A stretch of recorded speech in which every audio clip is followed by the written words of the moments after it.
बस से उतरने के बाद में हमने ऑटो पकड़ा और वो ऑटो हमें सिद्धबली मंदिर तक ले जाने वाला था।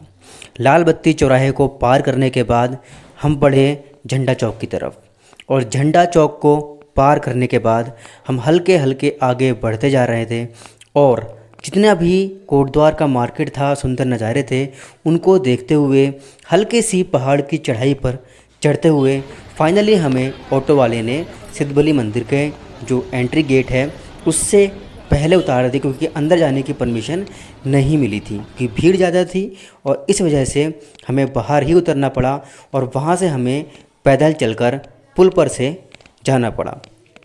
हालांकि सीन बहुत अच्छा था, रास्ते में हमें काफ़ी अच्छा लगा, हमने पहाड़ वगैरह देखे। उसके बाद जब हम पुल पार कर रहे थे तो वहाँ नदी भी काफ़ी प्यारी लग रही थी और उसके पानी की आवाज़ हमारे कानों तक आ रही थी। फ़िलहाल हम यहाँ पर सिद्धपीठ, पौराणिक सिद्धपीठ सिद्धबली मंदिर में आ चुके हैं और ये जो रोड है ये मैंने आपको पहले भी दिखाई हुई है, जो हमने बढ़ापुर से कोटद्वार का सफ़र किया था ट्रैक्टर के ऊपर। तो बढ़ापुर से जो रोड आ रही है वो सिद्धबली मंदिर के बराबर से ही निकलती है। सामने की तरफ हमें जूते वगैरह रखने के लिए काउंटर मिल जाता है जो कि निःशुल्क है, इसका कोई भी प्राइस आपको नहीं देना होता है। और अंदर पहुंचकर हमें पता लगा कि भीड़ कितनी ज़्यादा है, क्योंकि हमें जूते रखने का नंबर भी काफ़ी देर में आया। तो आप समझ सकते हैं कि आज भीड़ कुछ ज़्यादा ही थी, क्योंकि आज जो दिन था वो था संडे और संडे के दिन इस मंदिर में काफ़ी ज़्यादा भीड़ रहती है। बहुत ज़्यादा श्रद्धालु यहाँ पर इस मंदिर में आते हैं। ये सिद्धबली मंदिर का एंट्री गेट है, ऊपर से लेकर नीचे तक काफ़ी सुंदर बना हुआ है और इस पर काफ़ी अच्छा डिज़ाइन वगैरह किया हुआ है। तो हम इसको पार करने के बाद में आगे बढ़े और सीढ़ियों से हमें ऊपर की तरफ जाना था।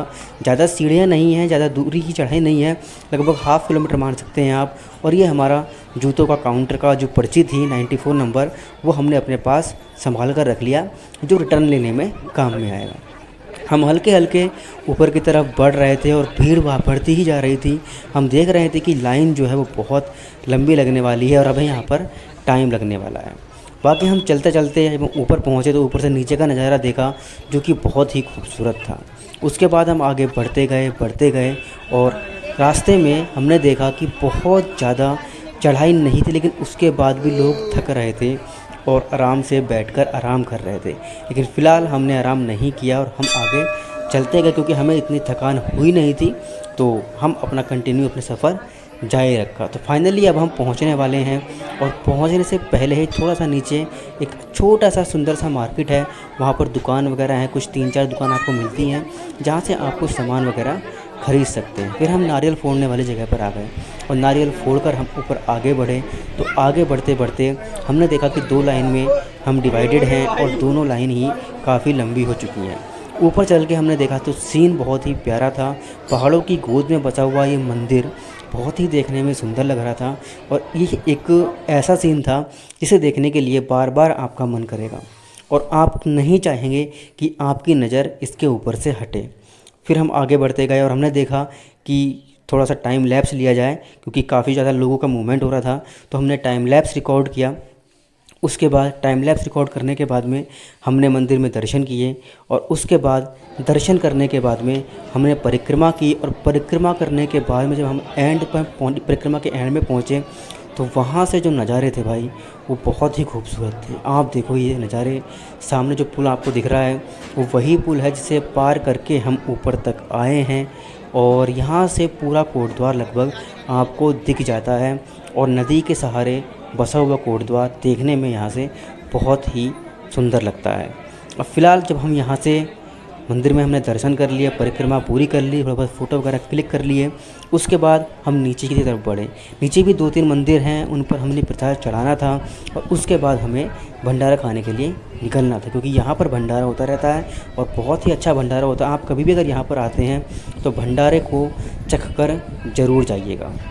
फिर उसके बाद हम यहाँ पर जैसे ही पहुँचे तो यहाँ पर कुछ मंदिरों के जो लकड़ी से बने हुए बिल्कुल मूर्तियाँ थी, आप उन्हें मान सकते हैं, जो लकड़ियों के ऊपर नक्काशी के करके उनको कट करके बनाया गया था।